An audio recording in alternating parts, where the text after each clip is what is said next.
Muito bem, vamos dar início a mais uma série de estudos, né? Instrumentos nas mãos do Senhor, o plano de Deus para um ministério fiel e eficaz. Vou fazer uma oração, pedindo assim a orientação do Santo Espírito. Ó Deus Pai, Deus querido, queremos te agradecer por esta noite. Muito obrigado. Obrigado por esse descanso que o Senhor tem nos dado no dia de hoje, como um feriado para muitos, ó Deus. Obrigado por estarmos juntos aqui orando, intercedendo, clamando e lançando sobre Ti, ó Deus, as nossas expectativas, as nossas ansiedades, porque sabemos que o Senhor tem cuidado de nós. Também na noite de hoje pedimos mais uma vez a Tua bênção, nos dando sabedoria, discernimento no estudo da palavra, e que estudando a Tua palavra, ó Deus, a gente possa crescer em graça e comunhão diante do Senhor. Que saibamos fazer toda a Tua vontade, que sejamos obedientes ao Senhor, que o nosso coração, ó Deus, seja sempre exortado pelo Teu Santo Espírito, e que busquemos, ó Deus, em santidade, fazer todo o teu querer. Obrigado por cada família, por cada irmão, irmã. Derrama ali da tua unção, da tua graça sobre as famílias presentes aqui, ó Deus, nesta live. E também sobre aquelas que não puderam estar, mas que de uma certa forma teremos contato, ó Deus, e que desejamos vê-las também crescendo no conhecimento do Senhor. Obrigado, Pai. É no nome de Jesus que nós oramos e agradecemos. Amém, Senhor. Muito bem. Então vamos lá, vamos dar continuidade aqui aos nossos estudos, né? Nas semanas passadas nós estudamos um texto bíblico, dentre aqueles muitos textos que nós vimos, né? Tinha lá também um texto de 2 Coríntios, no capítulo 1, versos 3 a 11, e aqueles textos, aqueles versículos que falavam que Deus haveria de nos consolar em toda a nossa tribulação, em todo o nosso sofrimento, e que nós deveríamos consolar outras pessoas com a mesma consolação que estamos recebendo de Deus. Então, aquele texto bíblico que nós estudamos, ele, vamos dizer assim, ele resume a natureza da compaixão cristã e o processo de comunicar esta compaixão, né, de Deus para as outras pessoas. O que significa dizer isto? Aquele texto mostra qual a razão do sofrimento, né? E a razão de estarmos nos assemelhando em Cristo Jesus com relação ao sofrimento. E durante todo o nosso viver, passando por essas dificuldades, somos consolados, então aí consolamos, né, a vida de outras pessoas com a graça de Cristo, com o amor de Cristo, ou seja, com aquilo que recebemos de Deus, também nós derramamos na vida das pessoas. Isso dentro da Bíblia, e ela está cheia disso, nós chamamos de paradigma bíblico, né? Porque é uma situação que contrapõe a outra, mas que dentro da questão bíblica é perfeitamente aceitável, é divino, né? E é uma bênção para todos nós. E aonde está esse paradigma, né? Nesse texto de 1 Coríntios, de 2 Coríntios, capítulo 1. É o sofrimento e o consolo, quer dizer, são duas coisas extremas, e esses dois contrapontos, né, nos levam a compreender a obra redentora de Deus para a nossa vida. Quer dizer, não há consolo de Deus para nós se não houver o sofrimento. Por outro lado, o sofrimento desperta em nós o anseio, a expectativa, como filhos de Deus, de que somente nele seremos consolados. Quer dizer, para nós, dentro dessa visão divina, o consolo, né, do nosso sofrimento não está atrelado à solução, ao milagre que possamos receber, à oração respondida, à cura que teríamos, ou aquela expectativa em termos de oração, que estamos ali pedindo que o Senhor abra para nós uma oportunidade de emprego, de trabalho, uma nova casa, um novo lar, etc. e tal, enfim, muitas coisas, e que às vezes, por ainda não ter a bênção, né, revelada ali, a gente entra num processo de sofrimento, de preocupação, etc. e tal, né? E só que quando a solução vem para tudo isso, a gente se sente consolado. Mas aqui, nesse aspecto de 2 Coríntios, capítulo 1, a gente vê, e a gente vai destrinchar isso, né, daqui para frente, a gente vê que esse sofrimento e consolo fazem parte desta obra redentora de Deus para a nossa vida. Quer dizer, e se nós olharmos para toda a obra redentora, né, para toda ela, desde o Velho Testamento, no Velho Testamento, vamos dizer assim, o prenúncio do que iria acontecer, né, e no Novo Testamento se dá o acontecimento propriamente dito, né, dessa obra redentora. A gente, quando analisa toda a obra redentora que está ali na palavra de Deus, a gente vê esse paradigma bíblico, né, o sofrimento e o consolo. E a gente já até mencionou, se não me falha a memória, na semana passada, no estudo passado, né, de quarta-feira, a gente falou que no Velho Testamento está lá o povo de Deus que se afasta de Deus, que se distancia, sofre por causa disso, é punido por ter abandonado a Deus, né? E o consolo vem não pela solução do problema que eles poderiam ter, mas porque clamam a Deus e Deus se volta para este povo e traz o povo novamente à presença dele. No Novo Testamento, isso se dá com a igreja sofredora, a igreja na terra, a igreja que toma vulto, né, que toma, vamos dizer assim, consistência, né, ativa ali em Atos dos Apóstolos, né? E quando a igreja começa a pregar o evangelho, a falar das boas novas da salvação, ela tem um legado de sofrimento desde o início. E é interessante porque eu não mencionei isso, mas vocês conhecem bem a história, né? Aquele primeiro momento vamos dizer assim, da expansão da igreja, né, em que o povo de Deus ali, os cristãos, eles são levados para fora de Jerusalém e da Judéia e começam a pregar o evangelho, acontece exatamente por causa de um sofrimento, né, de uma dor, que foi a perda de Estevão, né?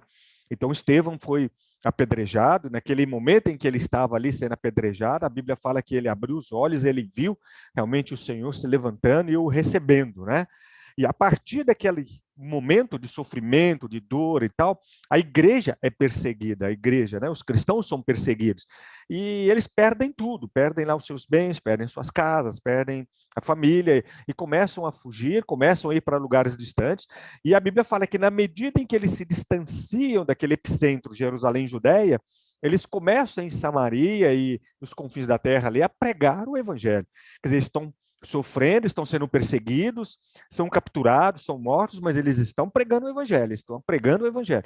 Então você vê muito sofrimento ali e o consolo se dá, porque propriamente dito eles têm esse privilégio de sofrer a semelhança de Cristo, né, de Jesus que sofreu por amor a nós, e agora esse consolo também é derramado abundantemente através deles para a vida de todos aqueles que estão recebendo o evangelho. Então, é uma situação interessante, né, que a Bíblia declara e mostra, e é lógico, sempre lembrando, nós estamos aqui falando do sofrimento por amor à palavra de Deus, por amor a Cristo Jesus, né, por pregarmos a palavra do Senhor. Não estamos falando do sofrimento como consequência de um ato errado nosso, né, como consequência de uma desobediência nossa, sofrimento esse que às vezes vem como uma punição, vem como uma atitude corretiva, né, da parte de Deus sobre a nossa vida, tá bom? Então, não é nesse aspecto. Eu fiz aqui um infográfico para tentar explicar um pouco melhor essa situação. Vamos ver se a gente consegue, né? Se tivéssemos uma premissa, né, nós diríamos que seria esta: somos feitos perfeitos por meio do mesmo processo que Jesus Cristo passou. Então, tudo aquilo que Jesus passou por amor a nós, né, essa perfeição de Cristo é nos imputada através do mesmo processo que ele passou. Por isso que eu pedi para que vocês dessem uma lida lá em Hebreus, né, o capítulo 1 e o capítulo 2 de Hebreus, porque o autor de Hebreus ele vai falar de que Jesus Cristo, né, ele é aperfeiçoado nos sofrimentos que ele tem e que ele teve quando aqui esteve entre nós. E aí a gente coça um pouco a cabeça e fala, mas como assim? Jesus não é Deus? Em que sentido ele teve que ser aperfeiçoado? Ele não tinha pecado nenhum, etc. e tal. Então, aquele sofrimento que ele teve, o caráter daquele sofrimento, a essência do sofrimento que Jesus teve, foi por amor a nós. Quer dizer, ele se fez um de nós, verdadeiramente homem, né? E passou por todo aquele processo. Então, ele não precisou ser aperfeiçoado, né? Por ser ele quem ele era, o Deus Todo-Poderoso.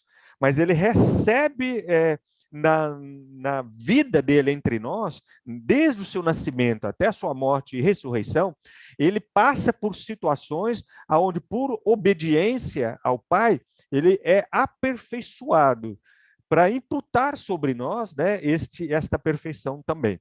Então vamos lá. Então nós temos que Jesus Cristo, né, é filho perfeito de Deus, né, E, semelhantemente a ele, nós que somos crentes nele, somos declarados perfeitos em Cristo Jesus. Então, a perfeição dele, né, é imputada em nós e agora nós somos declarados perfeitos nele. Ou seja, fora de Jesus Cristo não há perfeição nenhuma. Né? Isso nós já falamos bastante, né, nos nossos estudos, principalmente quando desenvolvemos aquela parte do estudo falando sobre a santificação, justificação, a redenção e por aí vai. Né? Então, essa declaração de que em Cristo Jesus somos perfeitos é a justificação, através da atitude dele, dos atos dele, de Jesus, né? E através de tudo que ele viveu aqui entre nós, da maneira como ele viveu entre nós, então, isso é imputado sobre nós para que nós pudéssemos também ser declarados perfeitos em Cristo Jesus. Né? Essa perfeição pela qual ele passou, né, e pela qual nós estamos passando, tem um caráter comum, tem uma veia, né, comum aí, que é o sofrimento. Então, assim como ele sofreu por amor a nós, hoje nós sofremos por amor a ele. A gente mencionou isso na quarta-feira passada, né? Ao falar sobre essa equiparação, né, de semelhança em Cristo Jesus. Então, essa equiparação não se dá somente pelas coisas boas que possam vir para nós, né? A glorificação, as bênçãos, né? A vitória, uma vida regada de cuidado da parte de Deus, etc. Mas também a questão do sofrimento, né? Então, é lógico que o sofrimento pela qual eu passo hoje, ele não tem na sua dimensão de intensidade a mesma dor que ele, Jesus, teve por amor a nós. Né? Ele carregou sobre ele todo o nosso pecado, aquele sofrimento o levou, né, realmente ao Calvário ali, e ele não abriu mão de fazê-lo por amor a nós e foi até o final. Né? E ali ele triunfou para que nós pudéssemos também triunfar. Então, esse sofrimento está ali, registrado. E a gente, quando começa a pensar no sofrimento de Jesus e no nosso sofrimento, e nessa similaridade, né, dessa situação, a gente se pergunta, realmente, ele, como Deus que ele é, ele não precisaria de sofrer da forma como sofreu.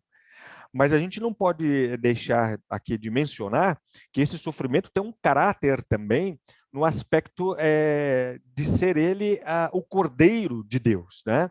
Vocês se lembram que no Velho Testamento, um cordeiro era sacrificado em razão dos pecados cometidos pela nação de Israel, ou do pecado, né, cometido pela nação de Israel. E aquele cordeiro que era escolhido, né, que era ele tinha, não era um cordeiro qualquer, né? Mas era um cordeiro muito bem escolhido, perfeito, etc. e tal.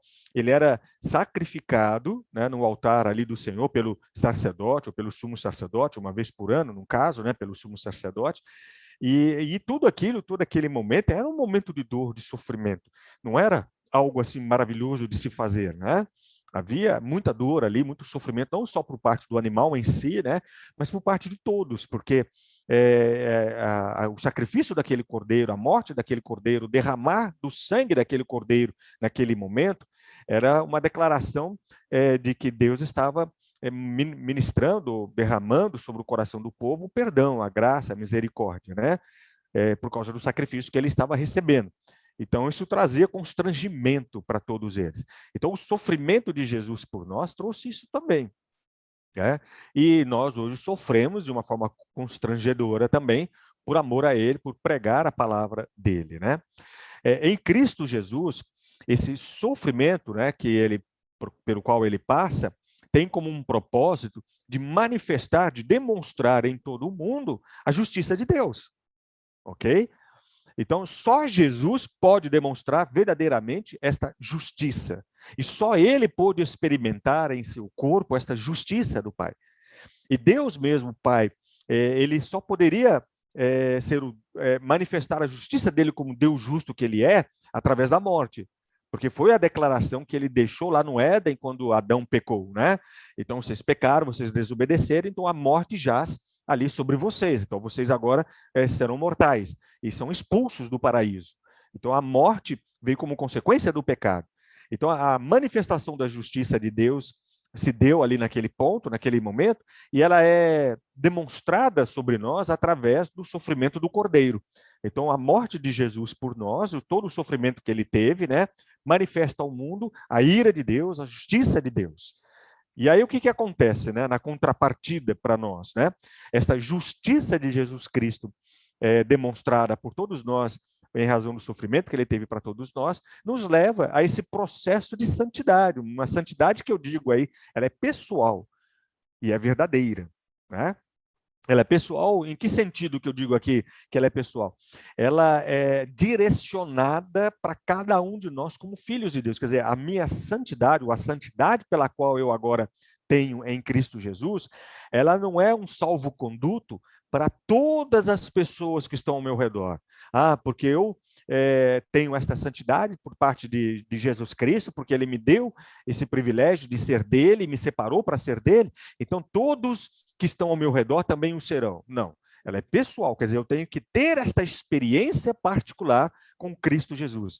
Se eu não tiver esta experiência com ele, eu não tenho, né, essa separação para ser dele com o propósito de servi-lo. Né? Então, ela é algo muito pessoal, direcionada a cada um de nós, né?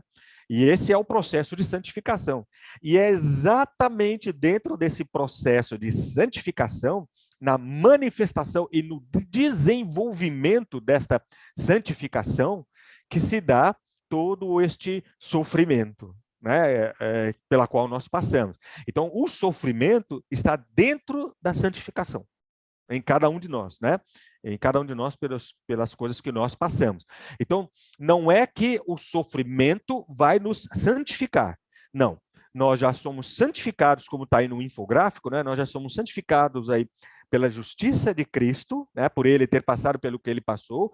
Então, é-nos imputado esta santificação, né? Por amor a nós, ele o faz. É agora que eu vivo essa santidade. Volto aqui a observar isso, porque a gente já falou isso há um tempo atrás e, de repente, alguns possam se esquecer, né? A santidade é aquela situação em que Deus nos separa, né? Ser santo é ser separado, né, para Deus, com o propósito de servir a Deus e para viver do jeito que Deus manda viver. Então, esta santificação pela qual nós estamos passando é um processo que se deu na conversão, né, e vai aí até a volta de Cristo Jesus.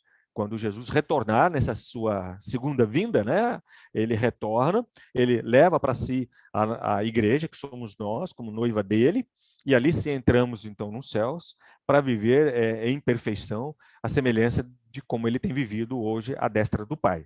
Tá, ok?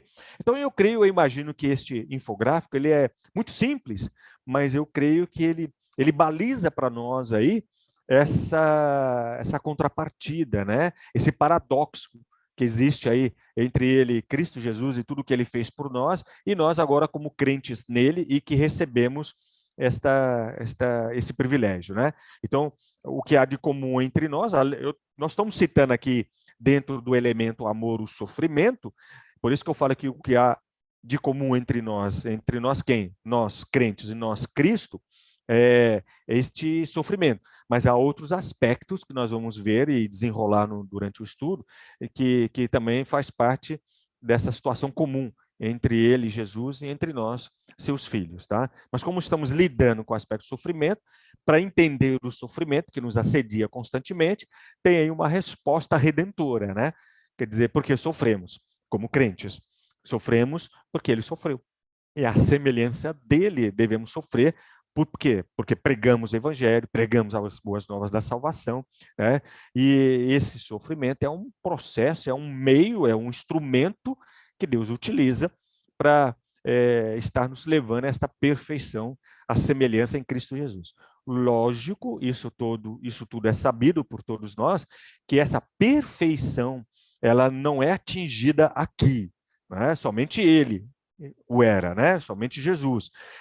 Entre nós, somente ele pôde ser. Mas nós jamais, aqui na Terra, seremos perfeitos como ele foi. Mas nós alcançamos isso, nós, dia a dia, somos direcionados pelo Espírito Santo de Deus a buscar esta perfeição. Por isso que ele fala, né? Sede santos como eu sou santo. Jamais seremos santos como Jesus é santo, dentro dessa perspectiva humana, né, no mundo, etc. e tal. Mas isso não tira de nós a responsabilidade de buscarmos o exercício desta santidade. Eu agora que eu sou dele, né, tenho a conversão, sou uma nova criatura, então passo a viver em santidade. Não há desculpa para não fazê-lo. Né? Ah, eu não sabia. Ah, eu errei, mas eu não sabia. Não, eu sei. Agora eu sei, porque eu tenho o Espírito Santo dentro de mim, tenho a palavra de Deus que me dá esse discernimento. Ah, mas então o que eu faço quando eu não estou vivendo essa santidade à altura daquilo que ele, Jesus, requer de mim? Eu peço perdão, confesso o meu erro, né? E vou em frente. Mas eu já tenho isso da parte dele, tá bom? Eu acho que tá bom ter falado um pouco sobre isso e ter mostrado assim neste infográfico essa situação, né? Então vamos lá, vamos caminhar mais um pouquinho aqui dentro deste aspecto para começar a abrir este leque, né? O que esse paradigma de consolo e sofrimento da parte de Deus para nós nos mostra, né? Mostra que Deus é a fonte da verdadeira compaixão. Isso é importante para nós no nosso ministério, tá? Como instrumentos nas mãos do Senhor. Porque para as pessoas para as quais nós vamos ser direcionados, talvez para elas a fonte da verdadeira compaixão é a solução do problema. Né? É o milagre que estão esperando, serem consolados, né? Serem sarados, terem as suas lágrimas enxugadas, né? Ter o apoio nosso ali, a gente está presente, ajudando, fortalecendo, etc. E tal. Então, eles pensam que a solução em si do problema foi mais do que suficiente. Tá? Mas neste aspecto, né, da nossa vida cristã, não é assim que funciona. Né? Deus é a fonte dessa verdadeira compaixão. Então, fora de Cristo Jesus, eu jamais terei, ainda que o meu problema seja resolvido, fora de Cristo Jesus, eu não sou alvo desta compaixão, e é somente nele. Né? Isso é algo que a gente experimenta e tem que aprender a experimentar todos os dias. E é algo que, na medida em que a gente vai conversando com as pessoas, a gente vai demonstrando através do nosso viver.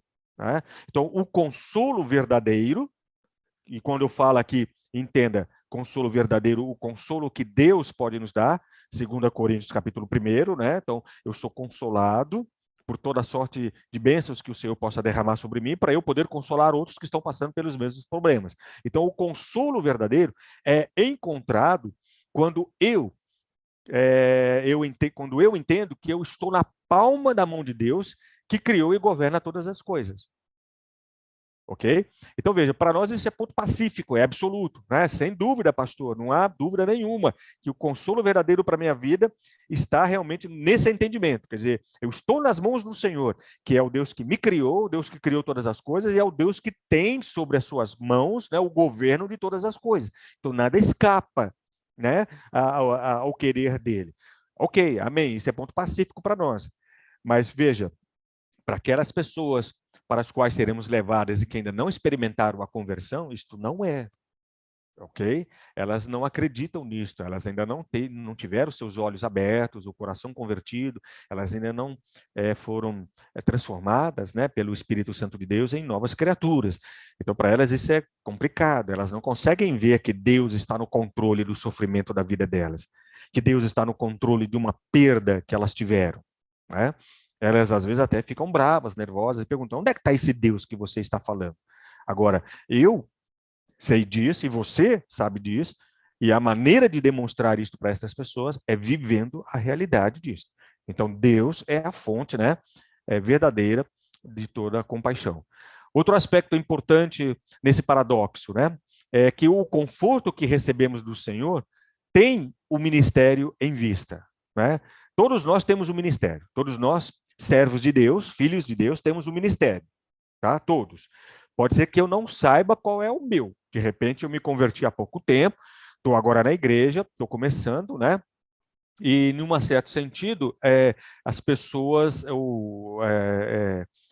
não estão nesse novo momento em que estão vivendo como cristãos, ainda não aprenderam a identificar o seu ministério, mas que todos nós temos pelo menos um ministério, temos. E o Espírito Santo é quem vai nos direcionar para o exercício deste ministério. Então, tudo aquilo que eu preciso em termos de consolo, de conforto, de bênção, etc. e tal, né, tem a ver com esse ministério que eu tenho em Cristo Jesus.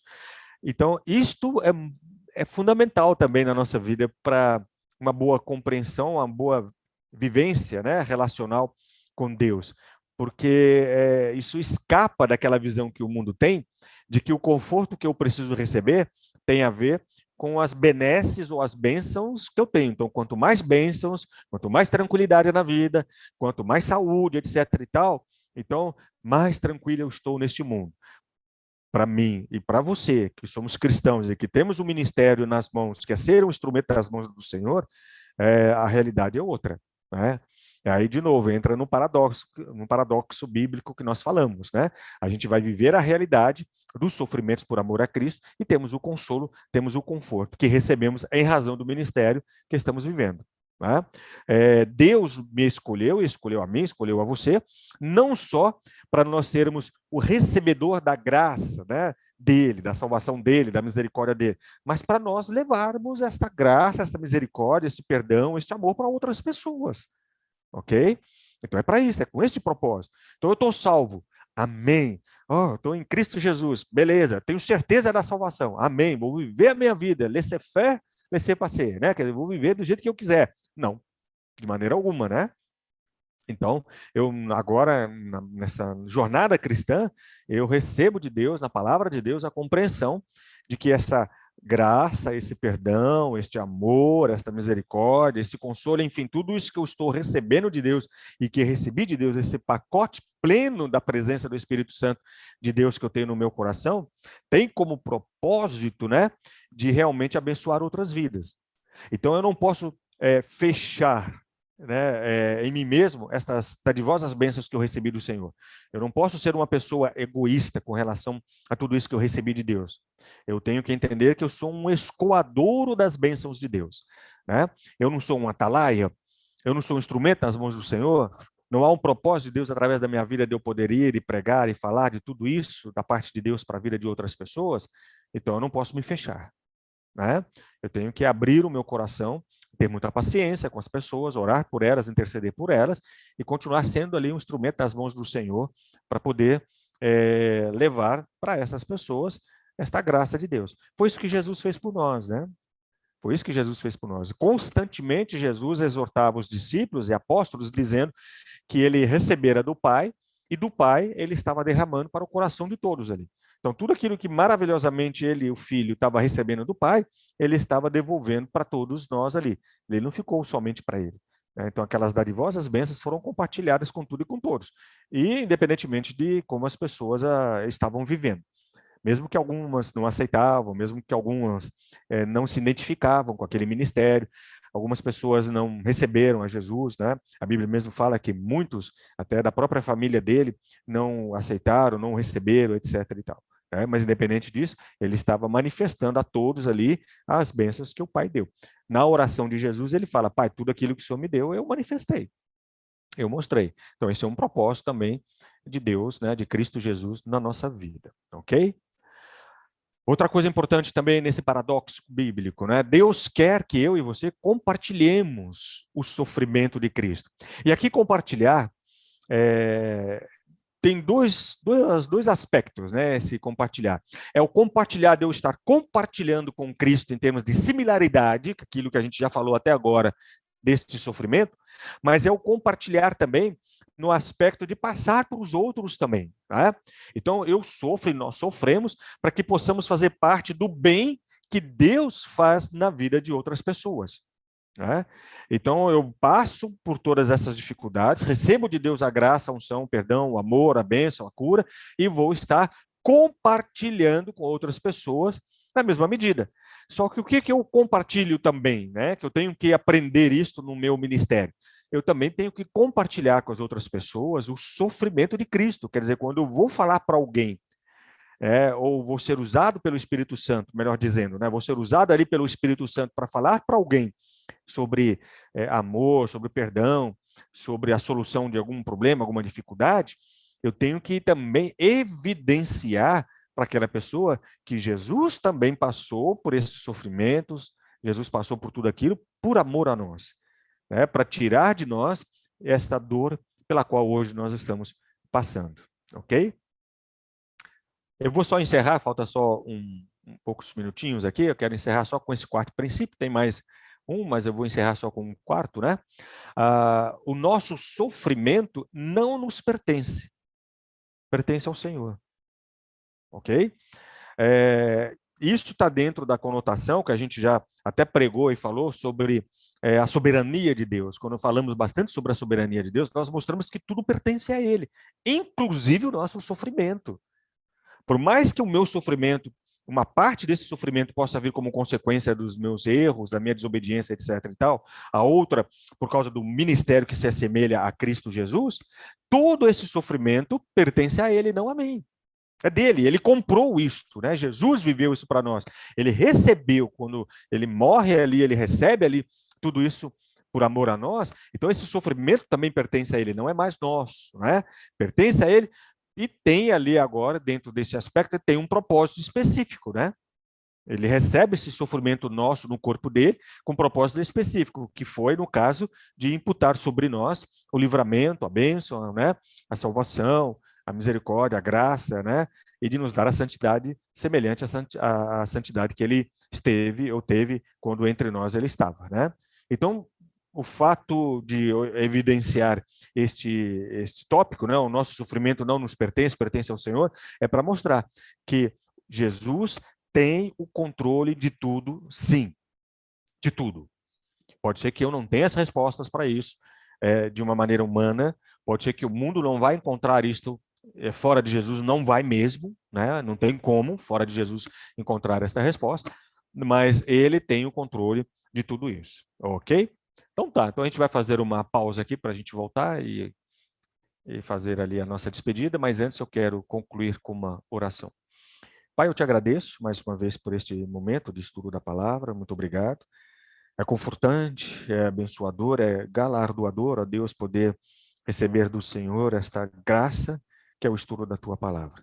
Queremos crescer, ó Deus, diante do Senhor, em obediência ao Senhor, e temos a alegria no coração por saber que em Cristo Jesus podemos realmente fazê-lo e viver a realidade, ó Deus, de tudo isso que o Senhor tem mostrado na tua palavra para nós. Muito obrigado, Pai.